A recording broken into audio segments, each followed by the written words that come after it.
चंद्रशेखर आजाद को धमकी देने वाला गिरफ्तार, सरेआम घसीट कर ले गई पुलिस, गजब हंगामा। सौदा निकला हिंदुओं की रक्षा का स्वयंभू ठेकेदार, जो खुद को गौसेवक बताकर गुंडई करते थे।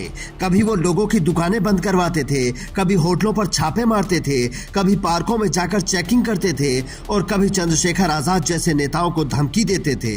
लेकिन अब पता चला है कि ये तो सौदे निकले। होली के पावन दिन पर लड़की छेड़ते पकड़े गए, जिन्हें घसीटते हुए पुलिस लेकर गई है और सलाखों के पीछे डाल दिया है। सोचिए, ये लोग बहन बेटी को बचाने की बात करते हैं और मौका मिलने पर उन्हीं को छेड़ने लगते हैं। ऐसा दावा किया जा रहा है कि इस बार दक्ष चौधरी और अक्कू पंडित को लड़की छेड़ने के आरोप में गिरफ्तार किया गया है। कुछ दिन पहले यही अक्कू पंडित चंद्रशेखर आजाद को धमकी दे रहा था, गालियां दे रहा था। आज देखिए कैसे पुलिस परेड कराते हुए खींच कर लेकर जा रही है। सोचिए, होली के दिन इन लोगों ने ऐसा काम किया है और हिंदुओं की रक्षा की बात करते हैं, लेकिन कुछ दिन बाद ये फिर से बाहर आ जाएंगे और वही नफरत फैलाएंगे, लोगों को गाली देंगे, राह चलती जनता को पीटेंगे, क्योंकि इन्होंने एक पूरा गैंग बना रखा है जो अब तुरंत सक्रिय हो गया है। रात में ही पिंकी चौधरी और बाकी लोग इकट्ठा हो गए हैं।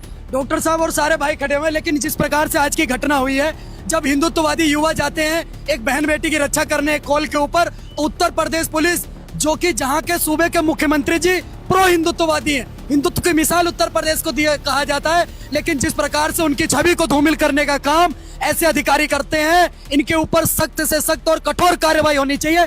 ये लाइन हाजिर वाइन हाजिर नहीं, इनको सीधा सस्पेंड करे गाजियाबाद प्रशासन, नहीं तो इसके ऊपर बहुत बड़ा आंदोलन करे। अब ये एसएचओ को ही निलंबित करवाना चाहते हैं, क्योंकि इनको लगता है कि सरकार इन्हीं की है। लेकिन इस बार शायद थोड़ी सी सख्ती हो गई है। सरेआम घसीट कर ले जाया गया है तो बिलबिला रहे हैं, पर इस बार की वीडियो में खास बात यह है कि गाली नहीं है।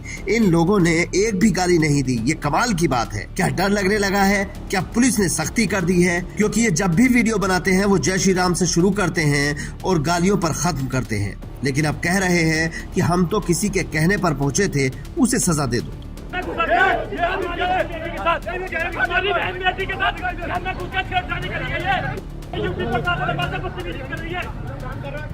सोचिए किस तरह के लोग हैं।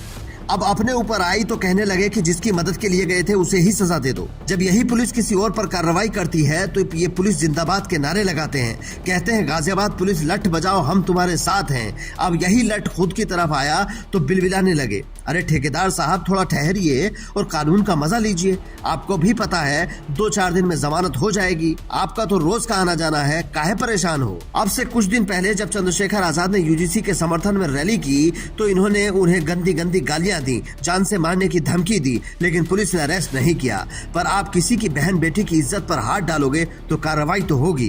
वैसे भी इन लोगों का पुराना ट्रैक रिकॉर्ड आप निकालेंगे तो समझ आएगा कि इन्होंने ये नफरत की दुकान क्यों खोली है। अगर ये नफरत ही ना होते तो कोई मजदूरी पर भी इन्हें न रखता, लेकिन ये करके बढ़िया गाड़ियों में घूम रहे हैं, अपनी कुंठा राह चलते लोगों पर निकाल रहे हैं, बचपन का गुस्सा कमजोरों पर निकाल देते हैं। पैसा इधर उधर से आ ही जाता है, वरना बताइए जो लोग कुछ साल पहले तक कुछ नहीं थे वो बिना कोई कमाई करे गाड़ी घोड़ों पर कैसे घूम रहे हैं। महंगे कपड़े, महंगी घड़ी और कंपनी के जूते कहां से आ रहे हैं? सब पैसे का खेल है बाबू भैया, धंधा बढ़िया चल रहा है। कुछ दिन पहले वो बरेली वाला ऋषभ ठाकुर उगाही करते हुए वायरल हुआ और फिर जेल गया। अब ये छेड़छाड़ के आरोप में जेल गए हैं, जिसकी जांच पुलिस करेगी। लेकिन सोचिए, जो लोग लड़कियों की इज्जत बचाने का दावा करते हैं वो ऐसा काम अगर कर रहे हैं तो पुलिस क्या कर रही है? आप भी कमेंट करके इस पर अपनी राय दे सकते हैं और बता सकते हैं कि ऐसे लोगों पर क्या कार्रवाई होनी चाहिए। Bureau report, Indian news.